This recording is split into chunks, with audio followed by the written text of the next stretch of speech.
குறள் 22. துறந்தார் பெருமை துணைக்கூறின் வையத்து. இறந்தாரை எண்ணிக்கொண் டற்று. அதிகாரம் 3. நீத்தார் பெருமை. குறள். துறந்தார் பெருமை துணைக்கூறின் வையத்து. இறந்தாரை எண்ணிக்கொண் டற்று. தமிழ் பொருள். இந்த உலகில் ஆசை, பொருள், புகழ் போன்ற அனைத்தையும் துறந்து வாழும் சான்றோரின் பெருமையை அளந்து சொல்ல முயன்றால், உலகத்தில் பிறந்து இறந்த மனிதர்களின் எண்ணிக்கையை எண்ண முயல்வது போல முடியாததாக இருக்கும். எளிய விளக்கம். இந்த குறளில் திருவள்ளுவர் ஒரு முக்கியமான உண்மையை கூறுகிறார்.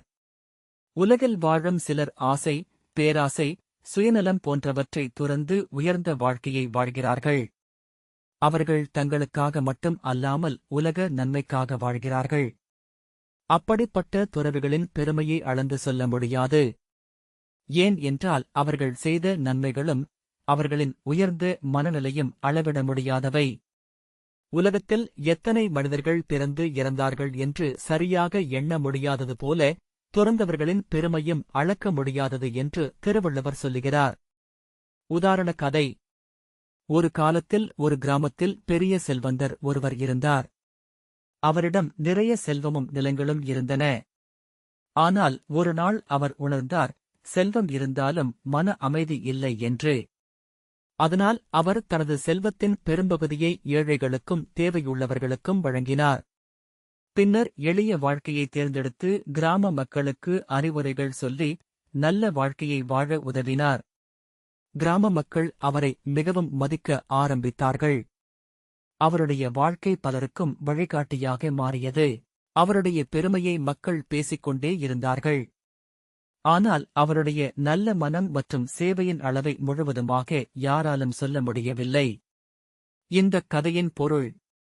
ஒருவர் தன்னுடைய சுயநலத்தை விட்டுவிட்டு மற்றவர்களுக்காக வாழ ஆரம்பித்தால் அவர் செய்யும் நன்மைகள் அளவிட முடியாதவை. அதனால் துறந்தவர்களின் பெருமை அளவிட முடியாதது. ஊக்க உரை. நம் வாழ்க்கையில் எல்லாவற்றையும் துறக்க வேண்டிய அவசியம் இல்லை. ஆனால் சுயநலம், பேராசை, பொறாமை போன்றவற்றை துறக்கலாம். அப்படி வாழ்ந்தால் நாமும் உயர்ந்த மனிதர்களாக மாற முடியும்.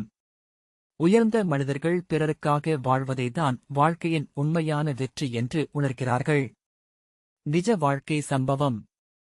மகாத்மா காந்தி அவர்களின் வாழ்க்கை இதற்கு ஒரு சிறந்த உதாரணம். அவர் சாதாரண வாழ்க்கையை தேர்ந்தெடுத்து நாட்டின் சுதந்திரத்திற்காக தன்னுடைய வசதிகளையும் சுகங்களையும் துறந்தார். அவருடைய தியாகமும் அர்ப்பணிப்பும் உலகம் முழுவதும் மதிக்கப்படுகிறது. இன்று வரை அவருடைய பெருமையை முழுமையாக விவரிக்க முடியாது. அதனால்தான் திருவள்ளுவர் கூறிய இந்த குறள் இன்றும் பொருந்துகிறது. நகைச்சுவை உதாரண கதை. ஒரு மாணவன் ஆசிரியரிடம் கேட்டான், சார், உலகத்தில் எத்தனை பேர் பிறந்து இறந்திருக்கிறார்கள்?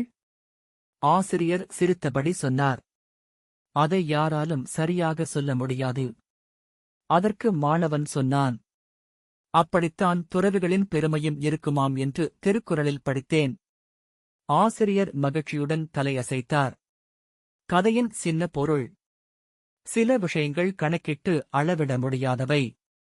நல்ல மனம், தியாகம், மனிதநேயம் போன்றவை அவற்றில் முக்கியமானவை. அடுத்த குறளில் சந்திப்போம். நன்றி. இந்த மாதிரி தினமும் ஒரு திருக்குறள் விளக்கம் பார்க்க கீழே இருக்கும் சப்ஸ்கிரைப் பட்டனை அழுத்துங்கள்.